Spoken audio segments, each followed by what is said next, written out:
Bueno, si alguno se llega a enterar de quién es el J6 y me puede avisar, genial. O mismo el de J6, si puedes mandar un mensaje o algo. Gracias. Bueno, lo que les decía cuando cortamos recién es lo siguiente. El aeropuerto de Schiphol en Ámsterdam está a 4 metros debajo del nivel del mar. ¿Tá? Entonces, ustedes imagínense que todo, cloacas, agua de lluvia, o sea, la gota de agua, hasta del rocío que se junta, ustedes tienen que hacer que salga por bombas hacia el mar. Este tipo de molinos, bueno, obviamente la energía eólica, fíjense que no se orientaba en forma manual, acá había una palanca para irlo moviendo. En este caso, movía esta rueda, y esta rueda era la que impulsaba el agua, que la levantaba al revés de lo que era la rueda hidráulica que veíamos en otras clases. O sea, y la bombea al siguiente nivel. Después, si puedo hacerlo compatible, les voy a mostrar un par de videos para que vean lo que bombeaba, la cantidad de agua que bombeaba esto. Y en Argentina, los molinos de agua jugaron un rol también fundamental. No se olvide que cuando comienza Argentina a ser potencia a nivel mundial, el famoso granero del mundo, no había tantos tractores en esa época. Entonces, ¿con qué se hacía el desmalezamiento? En esa época, el pastizal pampeano, miren lo que son las fotos verdaderas de la época, donde ustedes tienen al indio subido, parado, arriba del lomo del caballo, mirando por el horizonte. O sea, todo eso de que la pampa tiene el ombú, todo medio mentira. Juan, o sea, acá en Argentina estaba el caldero. Pero dejando de lado ese detalle, o sea, con algo había que sacar el pasto. Al no ver tractores, utilizaban vacas. Entonces, yo para que viva la vaca tenía que ponerle agua. Entonces, los molinos se está viendo, Juan. Ponían para darle de comer y tomar agua, tomar agua a las vacas comían ese pastizal, y eso era lo que iba transformando el paisaje para transformarlo en tierra después productiva para ser cosechada en esa época. O sea, jugaron un rol fundamental los molinos en lo que fue el desarrollo de Argentina en ese aspecto. Estamos viendo la presentación. ¿No se ve la pantalla esta? Sí. Estamos viendo la otra presentación, la que terminaste recién. Ahora sí. ¿Seguro que no se ve la pantalla? Sí, sí. Se ve, pero estábamos viendo otra presentación. Bueno. Estos son ruedas hidráulicas. ¿Ven ahí la pantalla? ¿Están escuchando bien? Sí, sí, ahora sí. Ahora sí, perfecto. ¿Alguno que prenda el micrófono? Sí, Juan, sí, ahora se ve bien. Se ve bien.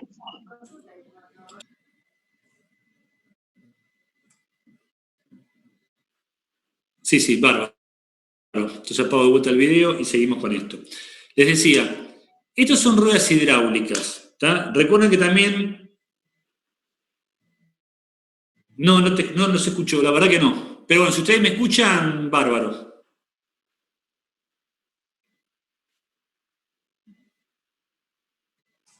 Les decía, estos son ruedas hidráulicas. ¿Tá? ¿Por qué tienen diferentes diámetros las ruedas? ¿Tá? O sea, ¿por qué yo me tomé el trabajo de gastar tanto material en todo esto que está acá arriba si esto no está produciendo ningún trabajo? Estas ruedas que son chiquititas, dentro de todo, el agua, fíjense que trabaja en todo el perímetro. Uno dice, bueno, es lógico, pero acá el agua trabaja más de pasada. O sea, ¿para qué quiero semejantes cachos de ruedas? ¿Y por qué tanta diferencia de diámetro? Porque hay los conceptos que ya fuimos viendo, que son torque, que tiene que ver con el famoso freno de Prony. Recuerden que en un eje yo no puedo decir la fuerza del eje, yo hablo del torque. ¿Y el torque por qué estaba dado? Por el brazo de palanca y la fuerza que yo estoy aplicando sobre la palanca. Entonces, esto es una rueda que tiene mucha fuerza, mal dicho, por la palanca que tiene, pero obviamente que la velocidad de giro de esto va a ser muy lenta. En cambio acá, que son más cortitas, obviamente que esto va a girar a mayor RPM. Lo más probable es que la velocidad tangencial de la rueda sea la misma, pero como esta tiene mayor diámetro, tiene mayor palanca, yo voy a tener acá mayor torque. La velocidad tangencial es la misma, por lo tanto, esta palanca, esta rueda va a girar a menos RPM, pero con mayor fuerza, mayor torque. ¿Y qué ocurre? Ustedes ajustan la rueda en función de la necesidad que tiene del otro lado. Una cosa es si mueven una sierra, otra cosa se están moliendo grano, y otra cosa muy distinta es si están produciendo electricidad. Si ustedes generan electricidad, o usan alterna o usan continua. Si usan alterna, lamentablemente la frecuencia tiene que ser constante, y el generador tendrá que generar o a 1500 o a 3000 RPM, depende de la cantidad de polos. Si tiene más polos, bajo, como es una turbina multipolar. Si yo voy a generar en corriente continua, tengo la gran ventaja de que me saco de encima todo, ¿tá? Porque ya no tengo más el problema de, espera un segundito que voy a conmutar pantallas, y acá les pido que pasen, esperen que voy a salir de esto, un segundo, vamos a salir de PowerPoint,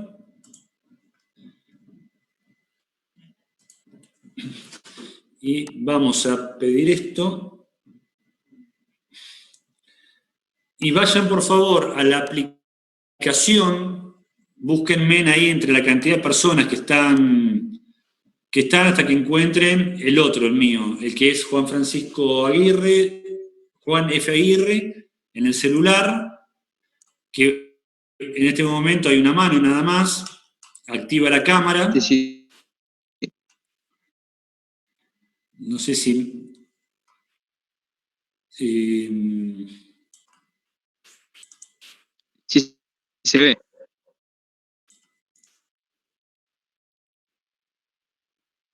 Bien, bárbaro, gracias. Gracias porque pierdo el control, no sé si me están viendo o no. O sea, ustedes van a tener siempre o un molino de energía eólica o una rueda hidráulica, lo que a ustedes se les ocurra. De ahí va a venir, en este caso que nos interesa a nosotros, que es energía eléctrica, que van a tener un generador de corriente eléctrica, ¿tá? O van a tener un molino de energía eólica, va a haber una caja multiplicadora que va a transformar las pocas vueltas de esto en las 1500 vueltas que ustedes necesitan, y van a poder producir de acá la corriente eléctrica, o sea, o en acople directo o a través de una caja multiplicadora.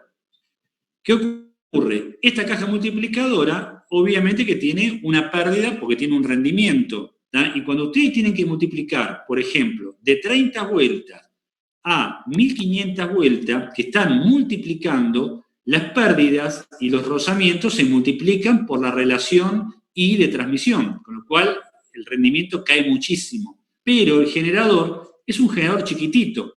En este caso, el generador, ¿qué es? Esos generadores multipolares que son una bestialidad de costosos. Por eso ustedes ven que la torre, la góndola tiene esta forma, porque son generadores muy, muy grandes. Obviamente que la hélice es un poco más grande, ¿no? En cambio, los que son generadores con cajas multiplicadores, ustedes van a ver que es una góndola chiquitita. Pero, en definitiva, vamos a esto. Esto, por lo general, va a generar en frecuencia variable, ¿tá? Entonces, ¿qué necesitamos acá atrás? O sea, vamos de nuevo. Yo voy a necesitar la hélice. Como es en acople directo, va a venir un generador de corriente, que acá va a salir corriente alternada, pero de frecuencia no constante. Entonces, ¿qué es lo que hacemos? Lo llevamos de corriente alterna a corriente continua. Los diodos tienen buen rendimiento, pero tienen rendimiento, tienen fugas. Y después de corriente continua, lo vamos a llevar a corriente alterna de 50 Hz con un conversor a 220, que también se los mostré en otras clases. ¿Recuerdan cuánto era? 90% en el mejor de los casos, o digamos, un caso más o menos, bueno el rendimiento, porque se acuerdan que esto era una cosa así. cuando estábamos en baja potencia, mucha pérdida. Cuando trabajaba cerca de la potencia nominal, el rendimiento era más o menos bueno, después caía un poquito. El tema es que si yo acá pierdo, supongamos, un 5% y acá pierdo un 90%, cuando yo tengo acá el rendimiento global, esto también tiene una pérdida. Y estos equipos son costosísimos. Ustedes dicen un 10% no es nada. Sí, pero ¿cuánto consumía una casa en promedio? Cerca de 200 watts a 400 watts, digamos, todo el día. Y si este molino tiene solamente 1 megawatt, el 10% son 100 kilowatts. Entonces, ¿cuántas casas alimentan ustedes con la pérdida de esto? Más el costo que esto implica. ¿Estamos? Entonces, esta alternativa, que era mala, a veces uno la empieza a mirar con cariño. Está bien, tiene menos rendimiento global que esto. Pero esto, como se van a dar cuenta, es una alternativa más barata. Y otra cosa fundamental en energía eólica, que esto lo digo más adelante, pero lo quiero adelantar. Ustedes, por un lado, tienen lo que es la potencia del recurso. ¿Tá? Entonces, la potencia del recurso siempre va a ser igual a la superficie barrida por el molino. ¿Estamos? Si yo tengo un molino horizontal, será la superficie del disco que cubre la hélice, ¿tá? Esta superficie. Si es un molino vertical, suponen un Darrier, que lo van a ver ahora lo que es esto así, que da vuelta en este sentido, será la superficie barrida por el molino. Si es un molino H, y acá abajo está el generadorcito, es la superficie barrida por esto. ¿Tá? O sea, la superficie por la densidad del aire. ¿Tá? Cuanto más denso es, obviamente que más va a generar. Cuanto más en altura me voy, la generación es menor. Los climas fríos generan bastante más energía por la densidad del aire. Superficie por densidad por la velocidad al cubo. ¿Tá? Esto métanselo en la cabeza, porque esto es fundamental en energía eólica. La otra forma que yo tengo de escribir esto, ¿cuál es? Para el recurso, la superficie, ¿pero qué superficie? Puede ser pi por diámetro cuadrado sobre 4 por la densidad por la velocidad del cubo. Si todo esto lo mando a una constante, yo voy a decir que la potencia es igual a una constante, ¿tá? Que va a depender de la densidad pi y 4, consideramos condiciones normales, por diámetro al cuadrado por la velocidad al cubo. ¿Estamos? O sea, esto es la energía en watt que tiene la corriente de aire. Después a esto, simplemente, tengo que aplicar el rendimiento global de todo esto, que depende si es un molino aerodinámico, si es un molino multipal americano, si es un molino holandés, va a tener un coeficiente de rendimiento. Entonces, la potencia en la corriente es esto, por el rendimiento con el cual yo estoy captando eso, me va a dar la potencia final del emprendimiento eólico. Entonces, lo que quiero que veamos un poquito era cómo funcionaban y cuál era la historia de los molinos para entender un montón de cosas. Pero si yo no tengo velocidad de viento, la energía eólica no tiene sentido, ¿no? Porque la energía proviene de la velocidad al cubo que yo estoy utilizando. ¿Y qué va a ocurrir? Que lo van a ver ahí también como concepto. Si yo grafico la superficie de la Tierra en función de la altura, cuanto más alto me voy, la velocidad del viento se va a incrementar más a lo que es la velocidad que uno dice. ¿tá? O sea, si yo digo que hay 10 metros por segundo, esa velocidad va a estar a la altura donde yo lo medí al viento. ¿tá? O sea, en una torrecita acá, voy a poner acá el anemómetro, y yo digo que acá hay 10 metros por segundo. Sí, eso es acá, pero contra la superficie de la Tierra la velocidad tiende a ser 0. Y si acá hay arbolitos, ¿tá? Acá la velocidad va a disminuir. Entonces, cuanto más arriba me voy, recién llego a la velocidad de 10 metros por segundo. Si yo me voy a una zona de mar, lo más probable es que ni bien me despegue de la Tierra, la velocidad sea máxima. Y si me voy a una zona de edificios, por más que yo me levante, como hay tanta rugosidad, voy a necesitar levantar muchos metros para que llegara a esa velocidad de 10 metros por segundo. ¿Tá? Eso tiene que ver con la rugosidad. Eso por un lado. Entonces, vayamos nuevamente, a ver un segundito, sí, se ve bien, se ve todo bárbaro. Vamos entonces al próximo PowerPoint. Vamos a compartir. Un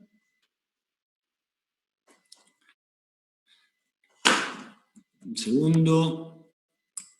¿Dónde estamos? Introducción, tipos. Les digo, es mucho más difícil de lo que ustedes se creen estar hablando sin verle los rostros y saber si están entendiendo o no. Espero, honestamente, no estar aburriéndolos. Espero que esto sea, digamos, lo agradable que es este tipo de temas, porque les puedo asegurar que son hermosos. Sigamos entonces con esto. Fíjense que esto es un molino viejo, es de solamente 1,5 megas. Hoy por hoy hablamos de 6 megas los molinos. Pues imagínense los tamaños que estamos hablando cuando se habla de energía eólica. ¿Tá? Y siempre, recuerda que lo decía Humberto Eco, que toda la información es importante si está conectada uno con respecto a la otra. O sea, ustedes acá tienen que hablar de la velocidad del recurso, del tipo de conversión y de lo que está pasando adentro, si es un molino de agua, de molienda de grano, de generación eléctrica y lo demás. O sea, hay una relación directa entre todo. No pueden hablar de energía eólica si solamente hablan o del molino o del viento o para qué van a usar ustedes esa energía. Este es lo que se considera el primer molino en la historia, que se usaba para hacer música. ¿Tá? Movía un follecito, este cosito que giraba, y esto producía un sonido ahí. Pasémoslo de largo porque en este contexto no es una información tan vital. ¿Y qué ocurre?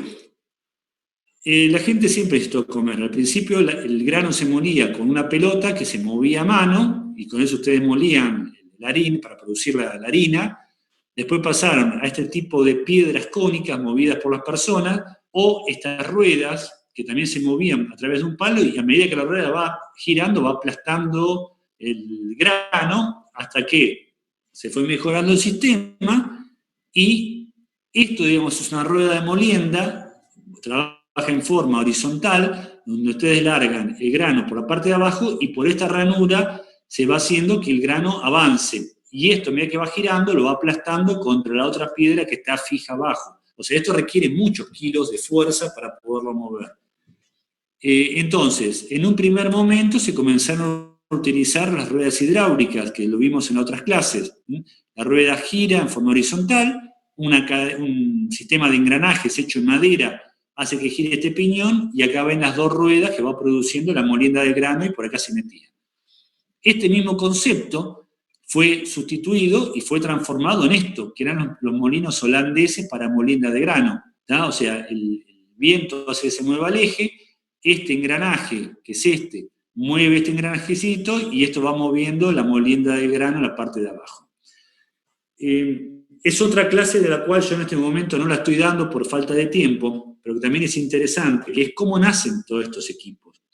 En la época feudal, el dueño de la tierra era el que definía qué se podía hacer en él, y era el señor feudal.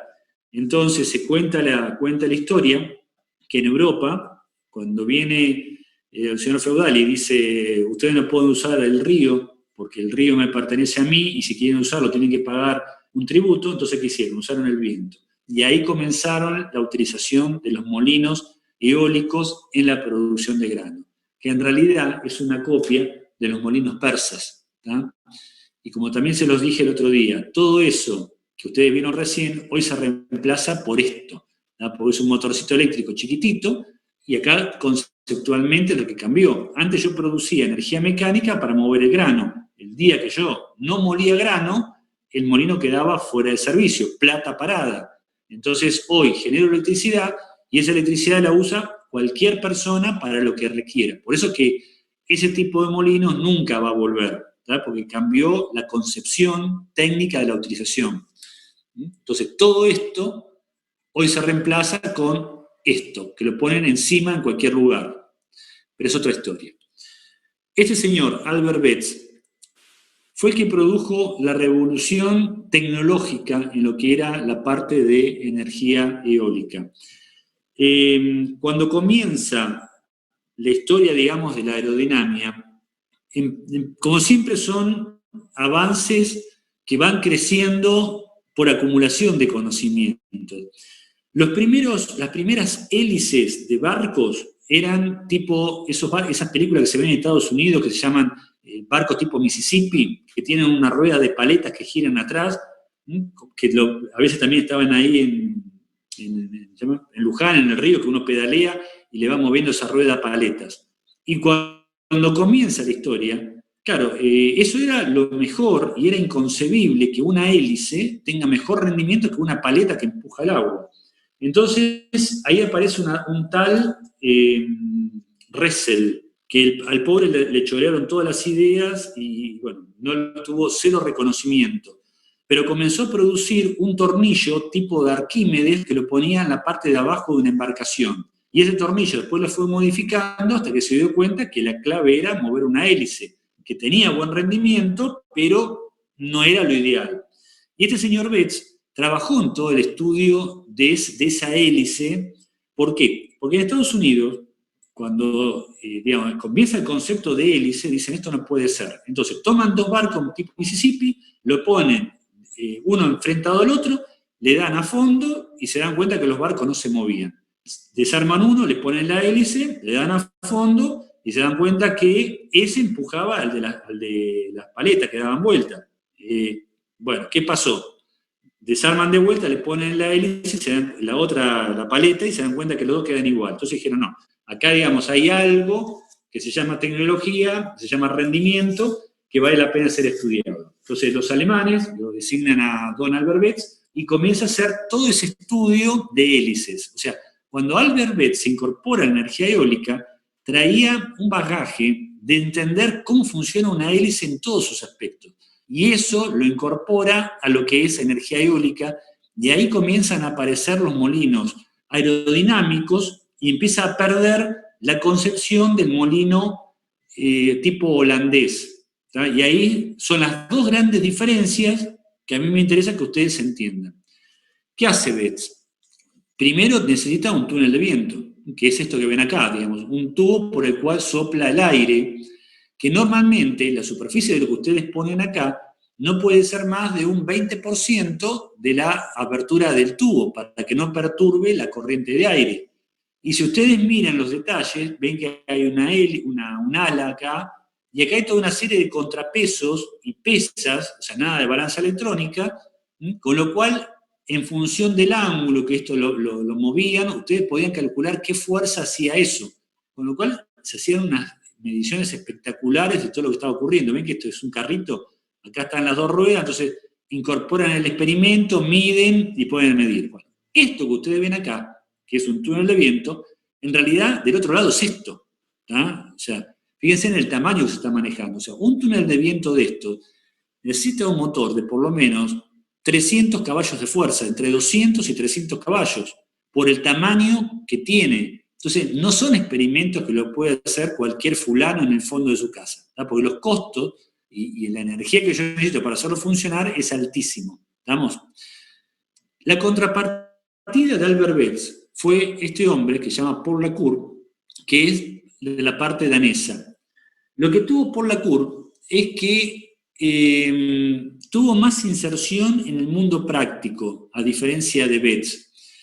En el año 1918, ya comenzó la producción de una turbina muy chiquitita que llegó a producir 3 megawatts de potencia instalada. Por lo tanto, el 3% de la energía eléctrica de Dinamarca, año 1918, provino de la energía eólica gracias a Paul Lacour. Estas son las primeras promociones de Paul Lacour en el año 1904. Cuenta la historia que también ya practicaba con el hidrógeno, que por eso hizo volar varias veces todo su estudio.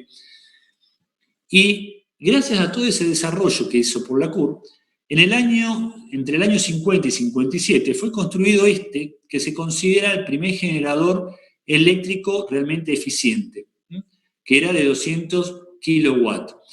Después de 50 años todavía sigue estando ahí, y obviamente que salió de funcionamiento, funcionó casi 11 años seguidos sin mayores problemas, y después la NASA puso plata para restaurarlo, para medirlo, y ver qué digamos, había bien y qué mal en este generador. Es bastante feo, espantoso, pero eficientemente anduvo muy bien por la durabilidad que tuvo.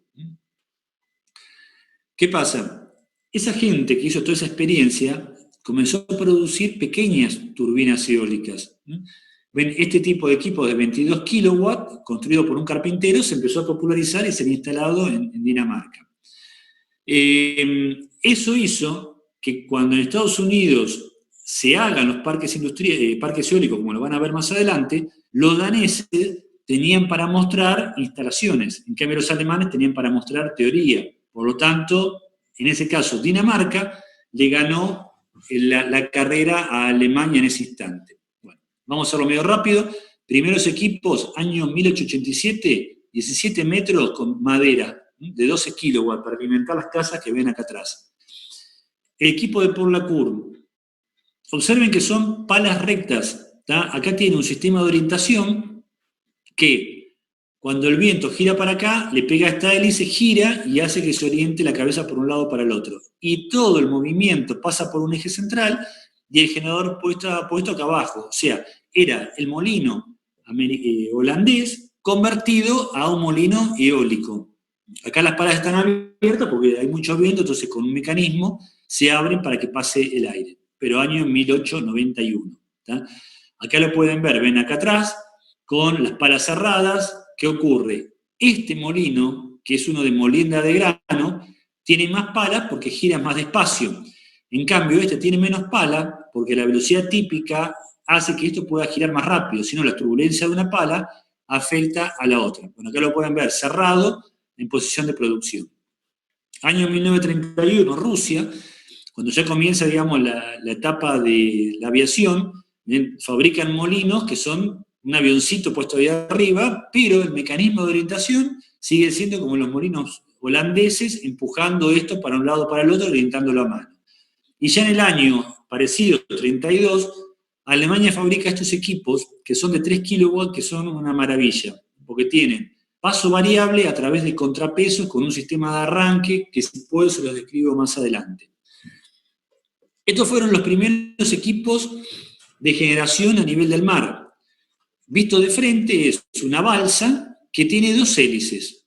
Una rota alrededor de la otra. ¿Se acuerdan el experimento del generador? Que cuando nuestra pobre víctima fue a girar, yo me senté arriba de la mesa porque el esfuerzo que produce es tanto que movía el escritorio. En cambio, si yo pongo dos hélices girando para sentido contrario, la fuerza de una contrarresta la de la otra y hace que la barca no se hunda, sino esto se tumbaría.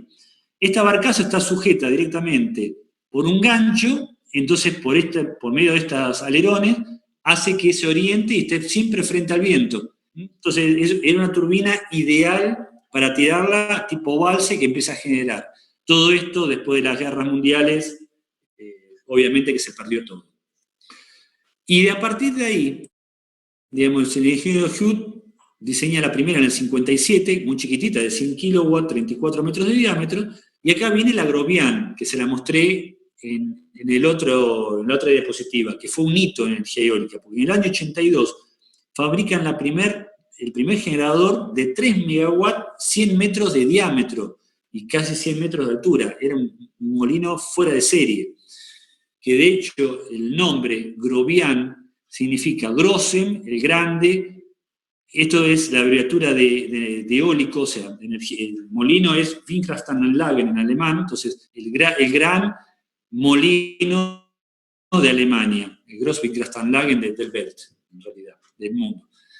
Lo interesante es que esto fue un fracaso absoluto, ¿tá? Porque se creyeron que con solamente técnica podían avanzar, ¿tá? Y se olvidaron de que hay un montón de parámetros que no son manejables. Entonces, lo tuvieron que sacar de servicio porque las bases, la torre, la hélice, era un peligro. En cualquier momento se iba a romper. Y ahí quedó parado el proyecto alemán de energía eólica. Pero los particulares comenzaron a fabricar molinos chiquititos, carga de batería, pequeñas instalaciones, y empezaron, digamos, en el año 88 a producir equipos del orden de los 16 metros de diámetro. Y a través de ese desarrollo de prueba, de error y medición, que vino ese crecimiento hasta lo que tenemos hoy, molinos de 3 a 6 megas. O sea, hechos en esa combinación que es irreemplazable, que es el ingeniero trabajando en un campo y en un crecimiento sostenido. Por eso es que nosotros hoy ya no podemos fabricar molinos grandes, porque necesitaríamos 20 años de desarrollo, o bien comprar el layout de un equipo viejo. Entonces, esto se los voy a dejar para que lo miren ustedes, porque ya que tengo poco tiempo, pero son los molinos. Molinos de tipo aerodinámico con 1, 2 o 3 palas, multipalas americanos, multipalas con hélices contrarrotantes. El concepto contrarrotante también estaba en los torpedos, o sea, digamos, los barcos, para hundir al otro. ¿Qué ocurre? Ustedes vieron que el torpedo es un cilindro. Si tuviese una sola hélice, giraría el cilindro, no tiene forma de agarrarse. En cambio, al tener 2 hélices, el torpedo es un tubo que puede avanzar. Una hélice está agarrada en el rotor y la otra en el estator. Eso hace que la torre quede muy alivianada, porque, insisto, es lindo el dibujito. ¿Ustedes se imaginan lo que son 160 metros de pala haciendo fuerza, agarrado en un palo que allá arriba se está moviendo? Después, si puedo enganchar un video y demostrar cómo se mueve esa torre. O sea, no es poco. A partir de eso, porque claro, esto origina mucha turbulencia en el otro. Entonces, aparecen los multirotores, que son muchas hélices chiquititas dando vuelta, girando una para un lado, otra para el otro, con lo cual achicamos, digamos, torre. Pero ¿qué pasa? Ustedes aprovechan por superficie, o sea, esto es la sumatoria de esto, más esto, más esto. Si ustedes me suman estas 3 hélices, o sea, con cada una de estas formamos una pala, observen que sería de acá hasta acá por lo menos el diámetro, con lo cual el diámetro barrido sería este con el mismo gasto de hélice. Entonces se dieron cuenta que el concepto multirotor no iba a andar. ¿tá? Lo mejor era transformar y trabajar con el concepto de tripala o bipala. ¿tá? Y tripala por otras cuestiones, son tripalas. Y a partir de ahí la otra concepción es si son a barlovento o a sotavento. La gran ventaja del sotavento que torciendo un poquito la pala sirve como inclinación y no hace falta orientarlo, pero tiene la turbulencia que produce la torre, con lo cual la vida útil de la pala es mucho menor, con lo cual ganó el sistema de barlovento con un sistema de orientación. Después tenemos con concentradores, que les muestro un ejemplo, se los explico en el momento, donde en realidad la superficie barrida es esta, pero la hélice se achica a esto. La otra concepción es eje vertical. ¿Estamos? Donde tenemos el tipo persa, tipo sabonio, tipos aerodinámicos y todos los que ven acá abajo. El efecto chimenea que lo vimos en la clase pasada. Entonces, el tipo persa está construido en caña, acá pueden ver la foto, con un concentrador. Entonces, de acá puede soplar el viento y empuja la pala. De este lado, como tiene la pantalla, no pega. Entonces, cuando esto gira, acá no tiene resistencia, porque está la pantalla. Solamente, ¿cuál es la resistencia que tiene acá? El viento que se va a originar cuando la pala avance hacia acá. Entonces, acá tiene una resistencia, pero no tiene la resistencia del viento, si no, no se movería. Bueno, esto hace que gire, y acá abajo tenemos el sistema de molienda que teníamos en los otros, con una cuña que lo que hace es que entre o salga más la piedra para variar lo que es la molienda de grano. Acá pueden ver una maqueta, no, esto no es la maqueta, esto es verdad, con los equipos destruidos por el pasaje del tiempo. ¿Qué ocurre? Acá no se ve, pero está, digamos, el elemento para subir, para que el molinero pueda hacer las reparaciones de las hélices, y acá abajo donde vivía el molinero. Todo construido en madera. ¿Qué ocurre? En estos lugares no hay pasto. Si no hay pasto, yo no podía tener bichos para que muevan a mano, digamos, empujando la molienda de grano. Entonces había que recurrir al viento, porque no se podían dar el lujo de desperdiciar la comida y el agua en un burro, en un caballo o en un buey. Por eso la necesidad. Y esto en realidad son los que después copian en Europa. ¿ven? Acá ven las imágenes de esos molinos.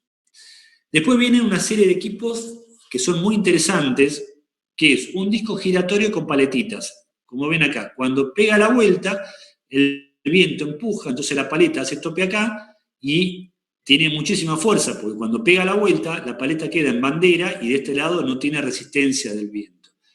Entonces gana muchísimo rendimiento. ¿Qué pasa? Esto en el golpeteo termina reventando todo. Entonces son equipos de altísimo rendimiento que no tienen durabilidad. Para lo cual se inventa que se los dejo para después del próximo encuentro.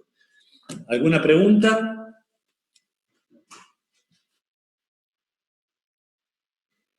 ¿Alguna pregunta que tengan?